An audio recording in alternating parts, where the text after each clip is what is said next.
silly social media, Monday Night Football, unless it's the Titans, because it's generally over at first in the first half with my team. The Warriors on TNT, or maybe a series that I have to watch the next episode. These are all things that I have the tendency to get really distracted and lock in. And when I'm watching them or, indulging, whether it be scrolling through my phone or watching on the TV or watching my Warriors beat the Celtics, which you saw the other night, 7-1, baby. We're coming for another championship. They said that Steph couldn't, but we're going to. But every time that I do this, I find myself alone downstairs. My wife goes to bed, my kids go to bed, and then I find myself so locked into these shows or locked into scrolling or whatever it is that I miss out on these little moments. And my brother said to me when my daughter was, I think she was maybe 5 or 7, so that would make my son 5 or 3 or 5. At that time, I remember him saying, it goes in an instant. It goes really quick, so soak it up. And I was like, yeah, whatever. I mean, my daughter is like 5 or 7 or whatever it was. I was like, I got a lot of time. It seemed like time was slow, and I was picking them up at grade school all the time. And, there was I would drop them off in the morning, then pick them up. And it was like you didn't have any time during the day. And there was this kind of almost hectic pace that was going. And my brother was like, well, soak it up because it's not going to be here for very long. And I was like, yeah, whatever. And then I blinked my eyes, and now my daughter's 15 and my son is 13. And the other night I ended up watching the Warriors. And although they beat the Celtics, which was awesome, I went up to kiss my son goodnight, and he was already asleep. I went up to say goodnight to my wife, and she was already asleep. And I missed out on that time. And so I would encourage you, learn from my mistakes. Learn from my mistakes that there's going to be so many different types of distractions that we can justify all the time. And I can justify. I'm a huge Warriors fan. I wanted to see them beat the Celtics. Take that. But with every single excuse, it just gets you more, it gets you stronger to make another excuse. And like my friend Tina Black said one time, that if you're good at excuses, you'll never be good at anything else. See, in Proverbs 6, it warns us that of numerous distractions that are on the way and invites you to choose wisdom instead. And when we choose wisdom, it doesn't mean that the distractions aren't going to come about. It just means that we'll know what to do when we're posed with that distraction. So I'm excited to jump into Proverbs 6 right now, and let's get this party started.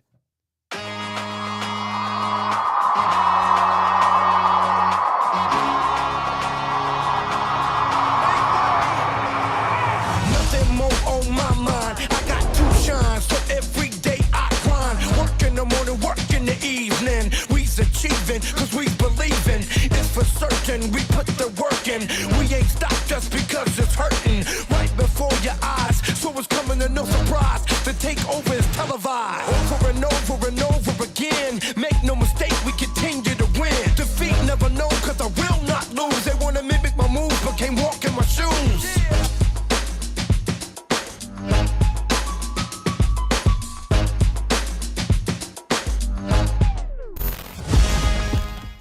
Welcome back to another episode of Inchstones. Tomorrow is the Vibe Room, so if you're watching right now, which I can see you, I want to thank you for tuning in. And if you're going to be at the Vibe Room, make sure you're not one of those cool kids who shows up like, oh, it starts at 5, so I'm going to be there at 6. Don't be there at 6 because you ain't going to get a seat. It is going to be completely packed. It's going to be an incredible time, and you guys are going to absolutely love it. We've got Baron Baptiste, who is the founder of Baptiste Yoga. He brought yoga to the NFL. He brought a lot of yoga over in a lot of different third world countries. The guy is unbelievable human, and we just peel back the layers as we go. We've got Janae Thompson, who has 12.6 million subscribers on YouTube and has built a business that way, and has an incredible story. And I tell you, the plot twist, you'll never, I don't think you could ever guess these. And so it's going to be amazing. She is one of the funniest people that I know. And then Coach Keith Hale, and this guy he has Embracing Vulnerability. That's the book that he just came out with, and he's going to be there, Coach Keith, and it's going to be a phenomenal night. Curtis Nieder is going to be playing music, and you're going to love that. If you don't have the book, I've told you before, click the link in the bio, grab the book, The Vibe. It's 117 pages. It's not written off a theory. It's written off what we did. We built a multi-million-dollar company all across the country, and we did it with 19 to 24-year-olds by the simple concept of building people and allowing people to build the business. And because my pops told me that there was only one business in the world, and that was the people business. And if you took the people out of the business, you had no business at all. And what I realized over time is once we built it, then I wrote the book afterwards just saying, like, this is what we did. This is how we did it. And it, we looked at the culture, the process and procedure, the productivity, the innovation, and the ability to adapt immediately, and realize that none of those matter unless the vibe is on. And what is the vibe? It's not the energy you bring into the room.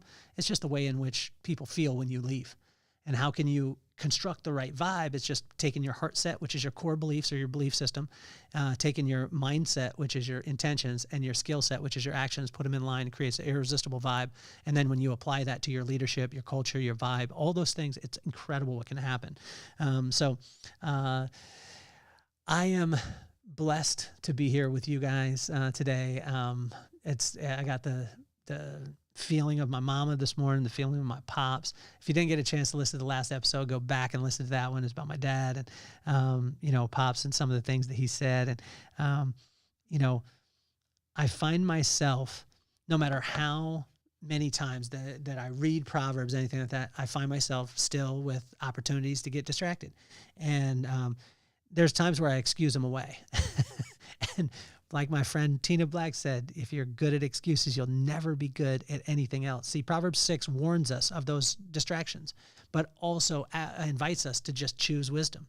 So in verse 1 through 5 in Proverbs 6, it talks about when you want something that doesn't matter and you don't have the money for, then pause. When you want something that doesn't matter and you don't have the money for it, just pause. 3,000 years ago, it said that. Like, think of that type of wisdom. Think of how many times that you want to buy something. I'm in this realm. I just did it last night. I was scrolling through and I saw something. And I was like, oh man, I need that. I made an excuse and I bought it, but I don't need it. Now I have the money for it, but I didn't need it.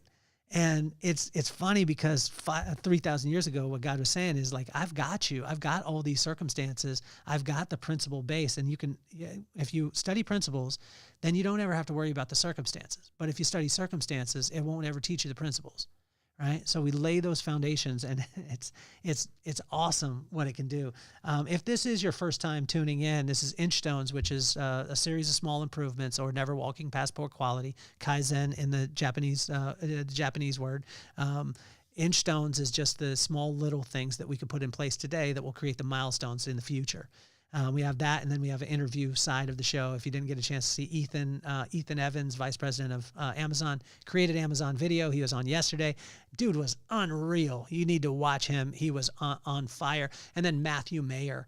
There's not a person that could guess the plot twist in Matthew Mayer's story. So I want you to go back. I want you to watch Matthew Mayer. It is unreal, but you have to watch the whole thing.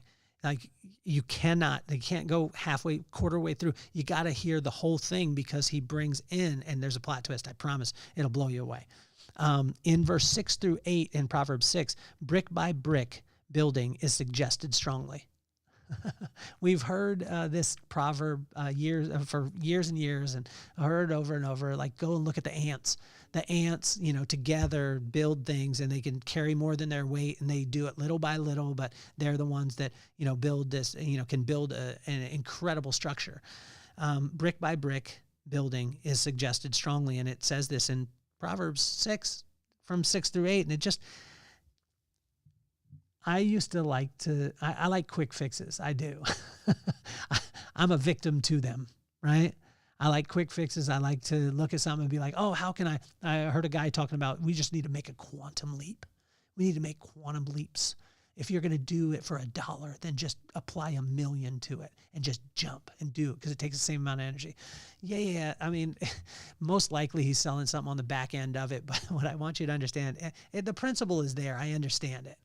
But 3,000 years ago, what it was saying is like anything that is of substance and that will last a long time and is sustainable will be built piece by piece. Faith to faith, glory to glory. That's the way that God will build you. Now, it doesn't mean that he won't give you some incredible opportunity and fast forward some things. Yes, that'll happen, but you won't live in fast forward, I can promise you. And I have the tendency to want to a lot. And that's why, my wife is very incremental. She's like little bit by little bit by little bit. Firm foundation. It's amazing. In verse 9 through 11, lazy isn't a good look. Busy will exhaust you. Diligence will allow you to have your cake and eat it too, and share it with others. Let me say it again. Lazy isn't a good look. Like if you're lazy, you become the stinky kid, and the stinky kid, the only kid that doesn't know they're the stinky kid is the stinky kid. And the worst thing in the world that you could be is the stinky kid. But the only person who doesn't know that they're the stinky kid is the stinky kid. So don't be lazy. But busy on the opposite side will just exhaust you. There's a difference between being in action and being in motion. Some people, and this is where I fall victim to, I get real busy. Like I just want to be busy, and I create a lot of motion, but there's not a lot of action. We talked about it a couple episodes ago where, precision will beat speed every day of the week. Right? But when you add precision and speed, it's a deadly force. Right? Some people think I just need to be really, really fast and do all these things.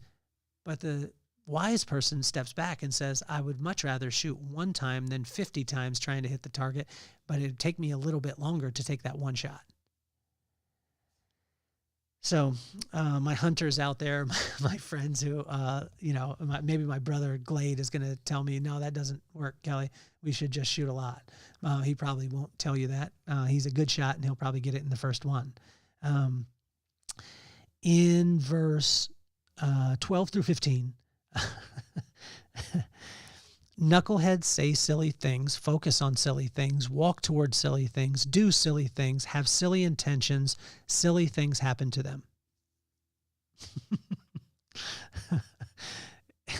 3,000 years ago, like we already knew and it's great because in Proverbs 6, knuckleheads say silly things, focus on silly things, walk towards silly things, do silly things, have silly intentions, and silly things happen to them. Sit in it. In verse 16 through 19,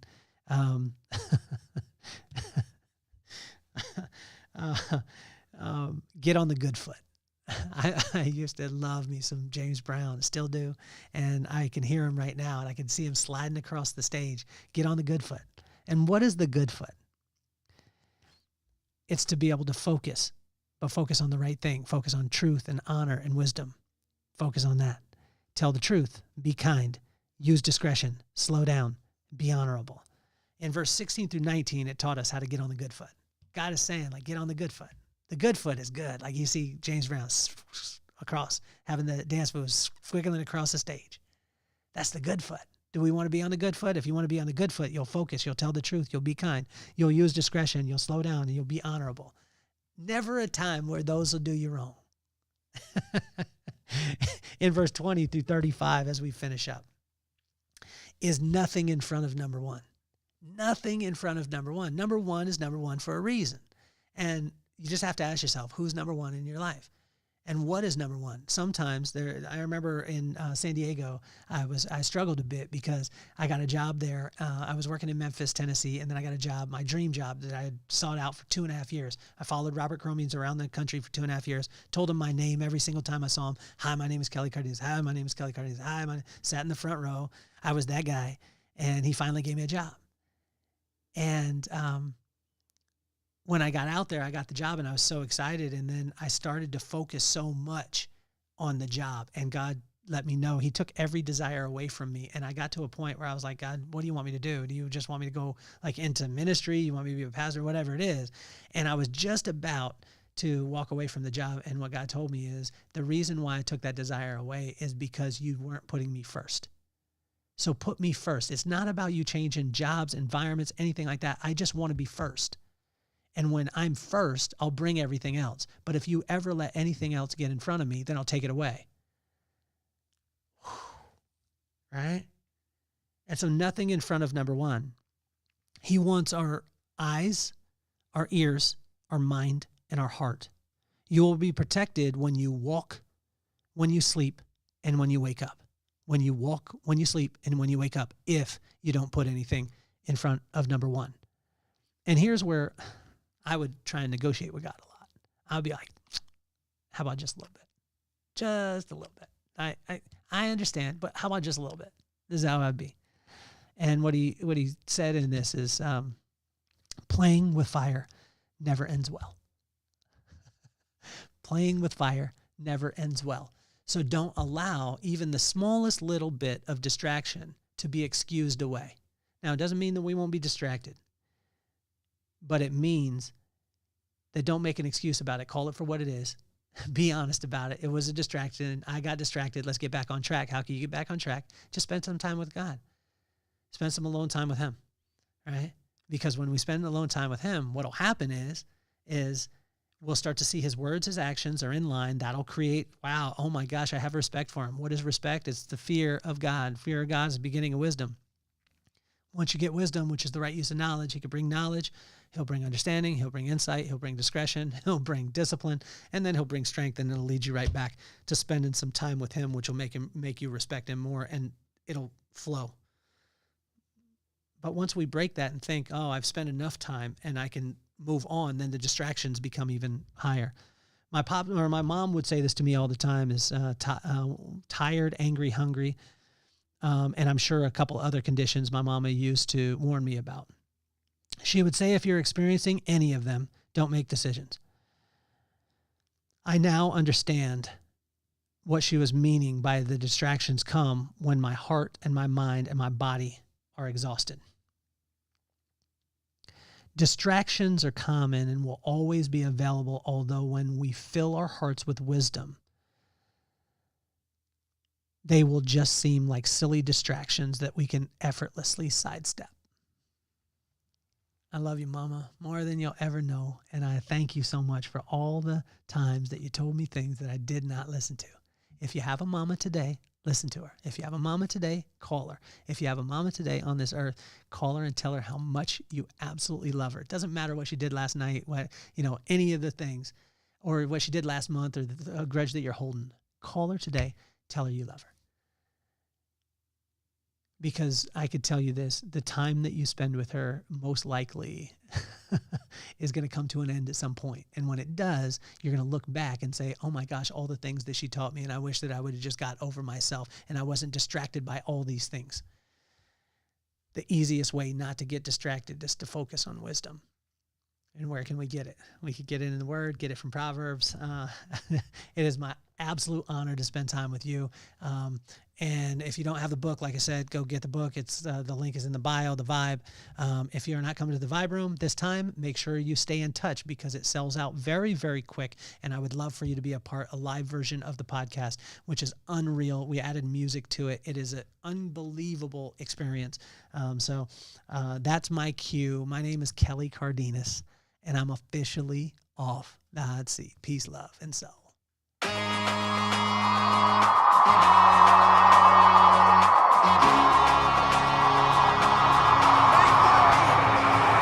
Nothing more on my mind. I got two shines, so every day I grind. Work in the morning, work in the evening. We's achieving, cause we believing. It's for certain, we put the work in.